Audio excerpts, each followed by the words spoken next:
Okay, good morning, peace and blessings, everybody. Wanted to come out this morning. I'm actually getting ready to water the garden, and just wanted to give you guys a video update of how our garden is actually doing.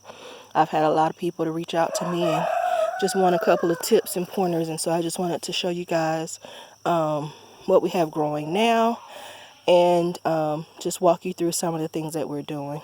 I apologize in advance if this video gets a little lengthy, and excuse my friends in the background, Mr. Rooster that wants to crow, and the goats. I'm a little bit winded because I had to chase goats this morning. My husband and my oldest is not here, and so I had to chase goats. One of the new goats that we got yesterday actually got out, so but all is well on that end. I put it back in. But let's start with this peach tree. So when we got here and bought this property, this was the peach tree that was here, or if you want to call it a peach tree. I'll get another angle so you guys can kind of see, and then I'll walk you through kind of what happened to the rest of it, and what I intend to do. So this was the peach tree.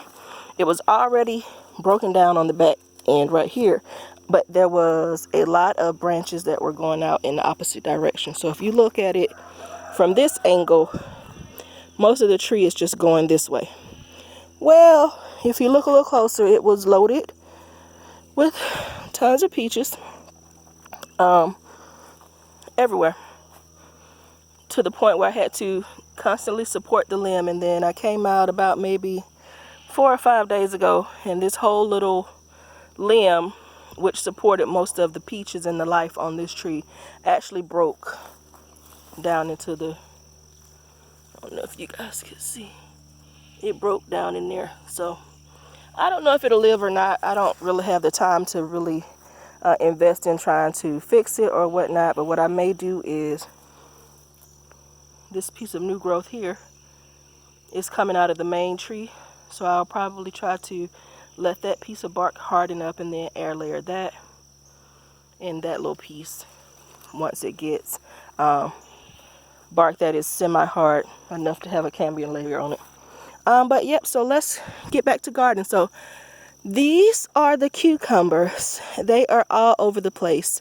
The trellis that so when I started cucumber seeds, I started some in seed trays, which are the ones further down that way, and then till about right here. And then the rest of them we planted directly into the ground. So I find that I have more cucumbers here because, of course, these plants are older. But I'll show you some of the cucumbers. It's actually time to harvest. And then I'll show you what the purpose of having this trellis was for, which it's serving its purpose nicely. You'll have some cucumbers that are actually on the ground,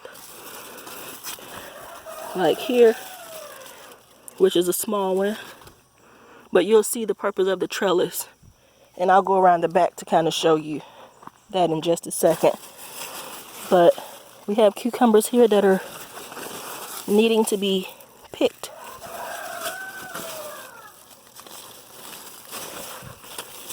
All up and down the trellis here. And then I'll kind of show you the back side of the trellis and why it's a good thing to have one. So if you notice, there are cucumbers. Let me see. Here, 1, 2, 3,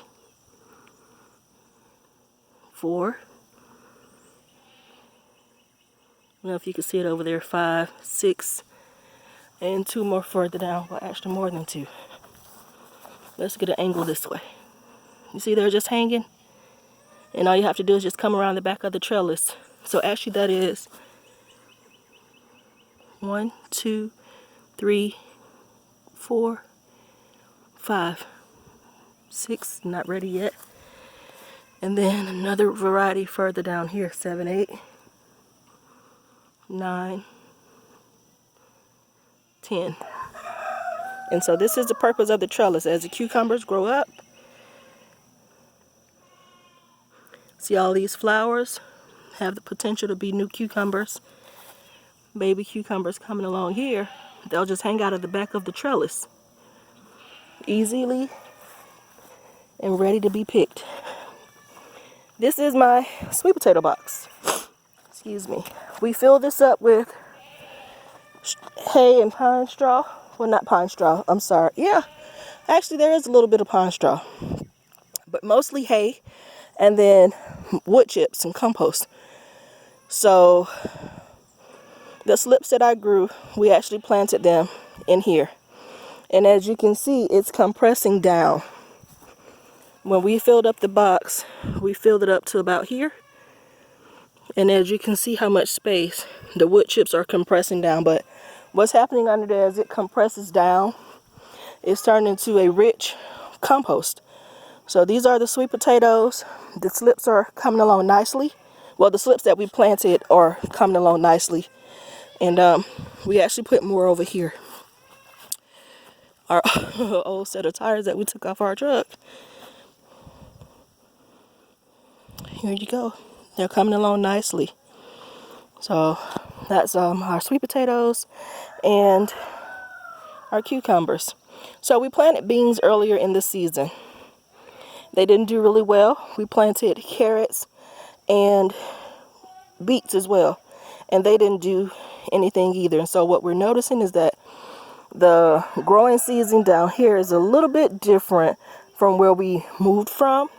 So we attempted again for beans, and now they're coming along nicely, as you can see here. So we have in this first row here with this cabbage, we have sugar snap peas.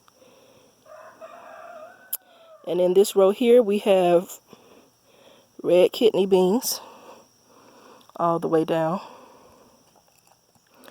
And then in this row, we have purple hull peas. Let me see, all the way down. Purple hull peas here. And then I want to say these are purple hull peas as well, or either black beans. No, actually these are not black beans, because we just planted black beans over here about 3 or 4 days ago. These, actually all of these beans and peas here have been in the ground now. This is week number 2 for the first 2 rows. And then I want to say this is, oh, these are more green beans. I'm sorry. So there we go. We planted more green beans up this way. I knew I was getting confused, like, wait a minute. Okay, so these are black beans over here, and these are green beans, and purple hull peas, red beans, snow peas, sugar snow peas. And then look at our cabbages. They're coming along nicely, guys. What we noticed here is that we were watering late down in the evening, and so now we'll probably have to switch to a early morning watering as well as late down in the evening, because the ground dries out really quickly. The sun really dries the ground out over here really quickly. And so even though there is a little bit of moisture in the inside of the ground, the top crusts over really quickly. And it has a tendency, if it's crusting over the top of the ground like that as well, sometimes the greenery on the plants kind of wilt. So we want to make sure that our plants have plenty of water. And so we'll be probably switching to a watering early in the morning and then late down in the evening like we've been doing. So that's the cabbages. Let me see if I can climb over a couple rows without falling. There we go. And then we discovered that we have 3 different varieties of squash, yellow squash. So of course we are leaving some on to ripen, so that that'll be our seed for next year. But let me see if I can show you the differences. So over here we have straight neck squash, which that's the one that I decided to leave on the vine. And as you can see, we staked ours up with sticks, so that as it grows, it kind of grows up and off the ground, which keeps disease and pest away. And in this shot I can show you the other one too. I don't know what kind of squash this is, so if you know, let me know. But it's a short and fat. I'll see if I can get a little bit closer. But the produce on it is short and fat and round. That's one, and that's how it grows here. So that one on the bottom is what I'm saving for my seed for next year. And then, so these are the ones next to it I told you are straight neck. And then we have long crook neck here, which you can see up in there. So those are the 3 squash varieties that we do have. And I actually need to come and pick. And then we have behind it, I'll try and get a better view because there are some peppers actually on the plants. But those are our okra back there. And they're doing really well. We do have okra flowers now. See if I can zoom in. We do have okra flowers now on the plants. So they're coming along really nicely. And we did plant a few new plants here of okra. So, and then behind that, we have tomatoes. Tomatoes, tomatoes, tomatoes. Some plants, most of them I started from seed, and then, excuse me, my nose is running, my sinus is draining. A lot of volunteer plants from the compost that I transplanted over here too. It's like, okay, if they're growing over there, they may as well come over here and grow as well. So a lot of volunteer plants. Here we go. Let me see a better view. So yeah, that's our straight neck squash here. But yeah, so we have peppers. See them here? That's actually probably ready to be picked. But peppers along this road that shares with the okra, green and yellow peppers, and then we have Scotch bonnet. My little Scotchy babies were really small, about the size of one joint on your finger, but they're coming along nicely. This is actually real Jamaican Scotch bonnets. Got the seeds from a Jamaican lady over in Snellville. Yep, so let's keep going. Tomatoes, tomatoes, tomatoes. Not sure if you guys can see my beefsteak babies. My heirlooms. They are everywhere. So I'll be making and canning several jars of tomato sauce this year to keep me from having to buy them from the store. I don't know what all varieties we have here. Excuse me. I know all of these in the front are my heirloomed beefsteaks. Some of them in the back are Romas. And all of the plants are loaded. But I think these first 7 here are beefsteaks. I did plant brandy wines. Let me see if I can get in here just to give you an idea of the size that they are now. I planted grape tomatoes as well, but they are about the size of Roma, so I don't know if they were grape or Roma. Those are my brandy wines here. And all of the plants really have a lot of tomatoes on them, so they're coming along really nicely. Tomatoes. And they're in a whole bunch of clusters. I don't know if you guys can see up in there. But they're coming along nicely. You see back there. They're just clustered everywhere. I have one eggplant that is putting on fruit now. My one lone survivor. My eggplant here. And then the moment you've all been waiting for. So this is my other set of Scotchies. My Scotch bonnet here. That's this row. But you guys can never guess what's in the row behind it. Callaloo. Callaloo, callaloo, callaloo. And that's it over there as well. Our babies we transplanted about 3 days ago. But callaloo coming along very nicely. My babies are coming along very nicely. And then of course we have zucchini over here. Callaloo again. But zucchini over here, we actually have 2 varieties. We have Black Beauty that we planted. And then we have this variety, which there are a few I did notice this morning that need to be picked. So we have that variety, and then we have Black Beauty in here. Let me see.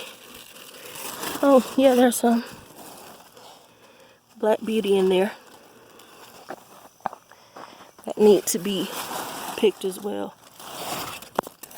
So we'll be having squash for dinner tonight, I see.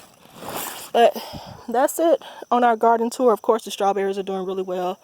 The potatoes back there are doing really well with the rootstop method. We've tilled up behind the potatoes. See if I can get back there. We've tilled up and made rows behind the potatoes to put more callaloo back there as well. I'll show you our bed that we sprouted seeds in. Let me see, give me a moment to get over there. But I'll show you our bed that we sprouted seeds in. Excuse me, I need to blow my nose. My sinuses are draining. I see y'all, kids. Let's see. Right here next to the cucumber. Whew. This is where we sprinkled and sprout our callaloo, and then we break it up and transplant. So, for example, this plant now is big enough to transplant. So is this one. And this one. So, several transplants, and that's why we kind of dug those rows on the backside. But at a glance, this is our garden. Chicken coop coming along nicely over there. Just need to put mesh on the other two sides, and we will be done with that. But that's our garden, guys. Peace and blessings to everybody. As you can see, I have my work cut out for me. Hope you guys have an awesome and amazing day. Thanks so much.